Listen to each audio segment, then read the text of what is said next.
नमस्कार। देखिए, अब ये गर्मी की शुरुआत है, तो हमने आनंदा जेनेटिक फार्म में पिछले 6 साल में जो सीखा है, मैं चाहता हूँ कि हमने 6 साल में जो सीखा, हम आपको ये ज़रूर बताएं कि हमने इन किन कठिनाइयों का यहाँ पर सामना किया है। पहला है कि गर्मी जब पड़ती है तो गाय को खुला पानी चाहिए और ताज़ा पानी चाहिए, स्वच्छ चाहिए, ताज़ा चाहिए और खुला चाहिए। आपकी मर्ज़ी से नहीं कि आप जब चाहो तब पिला दो। दूसरा, उसमें आप जब चूना लगा देते हैं तो वो सोने पर सुहागा होता है, वो भी चाहिए गौवंश को। तो आपको छोटी छोटी चीज़ों के टिप्स से ये सीखने की ज़रूरत है कि हम गौवंश को क्या क्या देना चाहिए हमको।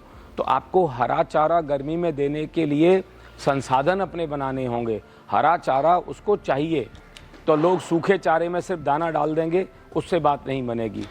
कैटल फीड जो संतुलित पशु आहार है, हम तो आनंदा का यही पूरा बनता है। ये बेस्ट क्वालिटी का पशु आहार इन गौवंशों को यहाँ पर मिलता है। पानी यहाँ पर खुला है, बोरवेल से पूरा सिस्टम लगाया हुआ है कि रोज़ का रोज़ ताज़ा पानी उसमें भराया जाता है। पूरा इनका टैंक बने हुए हैं सेक्शन वाइज, उसमें पूरा भरता है। लेकिन किसान के पास संसाधन अगर छोटे हैं, उसके पास गौवंश कम हैं, तो उस तरीके से पानी 2 टाइम में ताज़ा पानी ज़रूर भरे, उसमें कोई व्यवस्था कर सके, चूना लगा सके, तो वो भी ज़रूरी है। फिर अगला होता है जब लू चलती है, तो लू में मेरे हिसाब से डायरेक्ट जो हीट वेव है वो पशुधन को नहीं लगनी चाहिए, क्योंकि अगर इस पशुधन को डायरेक्ट हीट वेव लगती है तो सीधा अटैक वो उसके हीट स्ट्रेस पे आता है, उसके दिमाग में जाता है कि मुझे गर्मी लग रही है, तो सबसे पहले दूध घटेगा। और जब दिमाग से स्वस्थ नहीं होगी गाय, शरीर से स्वस्थ नहीं होगी, तो कुछ भी अच्छा नहीं होगा। दूध भी कम आएगा, अगली हीट पर भी नहीं आएगी, आगे की भी संभावनाएं आपकी टाइम की बढ़ जाएंगी। तो वो बहुत ज़रूरी है। और एक और चीज़ होती है, मैंने बताया हरा चारा, पानी, हीट वेव मैंने बताने की कोशिश किया। आप ऐसा नहीं करो कि सीधे आपने खुले में बांध दिया, वहाँ आपको सीधे लू लगेगी गाय को। तो अगर या तो छप्पर जैसा कुछ शेड हो, टीन शेड हो, डायरेक्ट सीधे से धूप उसको ना लगे, थोड़ा बचाव हमको करना है। बहुत सारा आपको देखते हैं लोग तो जिसको बोलते हैं फॉगिंग जैसा कर रहे हैं, कुछ जैसे पानी की फुहार जैसे लगती हैं। अब गांव में किसान के पास सब संसाधन नहीं है, तो वो ऐसा भी कर सकता है कि जो जूट वाली बोरी है उसमें पानी छिड़क करके ऐसा लगा दे कि जब गर्म हवा की टक्कर लगे, उसमें से हवा छन करके ठंडी आए, वो ठंडी हवा उसको थोड़ा सुख दे सके। तो यहाँ तो सब व्यवस्थाएं शेड वाली हैं, यहाँ अच्छे क्वालिटी के फ़ैन भी लगे हुए हैं, ब्रश लगी हुई हैं, जिससे वो अपने उसको खुजली हो रही है तो ब्रश के नीचे आ जाती है। ऑटोमेटिक सिस्टम है, ब्रश से पूरा उसकी जहाँ जहाँ उसको लगता है कि खारिज करनी है वो खारिज करती है। तो ये छोटी छोटी उसकी जो सुविधाएँ हैं, ये सुविधाएँ उसको ज़रूरी हैं। देखा जाए तो आप देखो कि जो मक्खी है, अब मक्खी को भगाने के लिए भी छोटे छोटे संसाधन हैं। लोग नीम की हरी पत्तियां डाल के, थोड़ा आपने गोबर के उपला डाल दिया, कुछ और आपने थोड़ी सामग्री डाली और आपने थोड़ा उसमें आग लगा दी, तो छोटे छोटे प्रयोगों से जो धुआं होता है उससे मक्खी मच्छर चले जाते हैं। सफाई रखनी होगी। अगर आपने बहुत सारा गोबर नीचे पड़ा हुआ है, गौमूत्र भी पड़ा हुआ है, उसमें बैक्टीरिया भी ग्रो हो रहा है, और आपने लापरवाही की और आपने नहीं उठाया, तो सबसे पहले तो उसको जिसको बोलते हैं मक्खी मच्छर से तकलीफ़ होगी।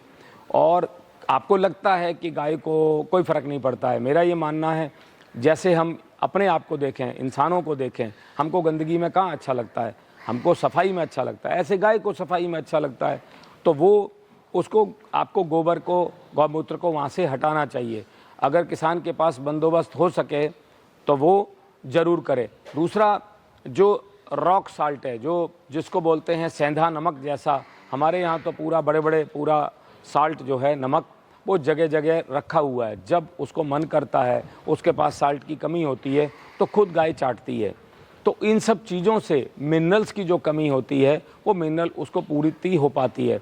अगर आपके पास संतुलित पशु आहार है, तो संतुलित पशु आहार में ये सब कुछ डाला जाता है, क्योंकि जब दूध वो उत्पादन कर रही है, उसके शरीर में से दूध का जब उत्पादन होता है, तो इन सब चीज़ों की डेफिशिएंसी होती है। सबसे ज़रूरी है पानी खुला मिलना, मिनरल्स मिलना, साफ़ सफाई होना, हरा चारा होना, सूखा चारा होना। और दूसरा क्या है, इसको कंसिस्टेंसी चाहिए। नियमितता चाहिए। आप ऐसा नहीं है कि आज मैंने हरा चारा डाल दिया, कल मैं हरा चारा नहीं दूंगा, आज मैंने पशु आहार दे दिया, कल मैं नहीं दूंगा, कॉस्ट बचाऊंगा। आप कॉस्ट नहीं बचा करके आप क्वालिटी पे फोकस करें। आप अच्छी खान पान देंगे, अच्छी देखरेख करेंगे, हर गाय अपने से धन कमा करके प्रॉफिटेबल आपको करती ही करती है। अगर आप इनपुट की कॉस्ट में कंजूसी करेंगे तो आउटपुट कम आने वाला है। इनपुट आप पर्याप्त देंगे तो आउटपुट पूरा आएगा। इनपुट आउटपुट का पूरा खेल है। किसान करे कोई करे, बिजनेस में दोनों चीज़ें बराबर जब ही होती हैं और इनपुट आउटपुट के बराबर में आपको नेट प्रॉफिट चाहिए। तो अब वो है आपकी खुद का फोकस, खुद की नीयत, वो आपने कैसी लगाई है, कितना समय खुद का लगा रहे हो। लोग क्या करते हैं, किसान के अलावा जब बड़े फार्म कोई बनाते हैं तो वो सबसे बड़ी गलती क्या करते हैं, लोग पैसा लगा देते हैं और हफ्ते में एक बार जाते हैं, फ़ोटो शूट करेंगे, सब काम करेंगे। आप उतनी अटेंशन नहीं दे पाते हो क्योंकि आप पैसे के दम पर फार्म लगा रहे हो। मैंने जो सीखा है, ये पैसे के दम पर फार्म नहीं चलेगा। इसमें आपकी अंतरात्मा पूरी चाहिए, आपकी खुद की एनर्जी चाहिए, आपका टाइम चाहिए ही चाहिए। अगर आप खुद का टाइम नहीं दे पा रहे हो और आप सोच रहे हो कि आपने तो अच्छी टीम बना दी और आपको परफॉर्मेंस मिल जाएगी, मेरे ख्याल से डाउट है, मुश्किल होगा। आप अच्छे से अच्छे लोग भी अगर आप ले लोगे, हायर कर लोगे, कंपनी में ज्वाइन करा लोगे, आपने पूरी कंपनी बना दी, एक सिस्टम बना दिया, उसके बावजूद भी जो आपका विजन है वो नीचे तक उतारना टफ हो जाता है। हमारी टीम, मैं कहूँगा इस मामले में हम भाग्यशाली हैं। हमारे पास अभी जब एम्ब्रियो ट्रांसफ़र किया, मुझे मेरे डॉक्टर साहब ने भी बात करके बताया कि एक एक व्यक्ति ने खाना नहीं खाया जब तक पूरा एम्ब्रियो ट्रांसफ़र नहीं होगा। लोगों ने चाय पी करके पूरा टाइम लगाया और मैं कहता हूँ कि भाग्यशाली हैं हम लोग। ये आनंदा जेनेटिक फार्म की ऐसी टीम आज हमारे पास है और ये टीम कहीं से आती नहीं है, आपको टीम बनानी पड़ती है, आपको अपना परिवार बनाना पड़ता है। आपके सपने के साथ मिलकर कोई सपना साकार करे, उसका सपना आपका सपना एक हो जाए, तो ये परमात्मा आपको बहुत बड़ा आशीर्वाद दे रहा है। आप बहुत बड़ा काम कर सकते हो। तो मैंने काफ़ी कुछ अपने जो तकलीफ़ों से सीखा आपको बताने की कोशिश की है और ये सिर्फ अपने अंदर भाव है कि हम किसी को वो बताएं जो हमने तकलीफ़ों से सीखा। लोग क्या करते हैं कि अपनी तकलीफ़ से सीख करके सोचते हैं कि तो मैंने सीख लिया, मैं किसी को क्यों बताऊं। हम सोचते हैं कि हमारी तकलीफ़ से जो हमने सीखा है वो हम लोगों के साथ ज़रूर बांटें, वो तकलीफ़ किसी को ना मिले। आगे भी अगर सर्दी की मैं बात करूं तो हमने सर्दियों में क्या झेला वो मैं आपको और बता देता हूं। बाकी और भी हम मिलेंगे आपसे अगले मीटिंग में, तब आपको और बताएंगे। लेकिन सर्दी में क्या देखते हैं हम लोग कि जब बहुत ज़्यादा नवंबर दिसंबर में या जनवरी में ठंड होती है तो जो गाय की जो हीट निकलती है वो अगर आपके साइड में आपने वेंटिलेशन प्रॉपर नहीं रखा है तो वो और वेपर्स जो है ना ऊपर जा कर के, क्योंकि ऊपर की टीन सेट ठंडी होती है, वो जाते हैं और वो वाष्प के रूप में टपक करके नीचे आती है और वो पूरे फ्लोर को गीला कर देती है। और गाय के ऊपर जब पानी टपकता है ठंड में तो उसको बर्फ़ जैसा पानी लगता है, उससे भी बहुत बड़ी तकलीफ़ होती है। तो हमने इसमें पूरा कुछ सीखा कि बाष्पीकरण कैसे बाहर निकलेगा और उसमें बिजली भी खर्च नहीं होना चाहिए, नेचुरल कैसे वो निकले। फिर हमने पूरे पर्दे लगाए, पर्दे को गिराते हैं शाम के टाइम में, सुबह के टाइम में धूप निकलती है, पर्दों को उठा देते हैं। तो बहुत कुछ करके हमने सीखा। हमारी टीम ने भी बहुत सारा सहयोग किया और वो सब दुख दर्द से निकला। हर सीज़न की अपनी तकलीफ़ आती हैं, हर सीज़न के अपने समाधान हैं। बहुत सी चीज़ें आदमी करके सीखता है और बहुत सी चीज़ें आप दूसरे की गलती से सीख लेते हो।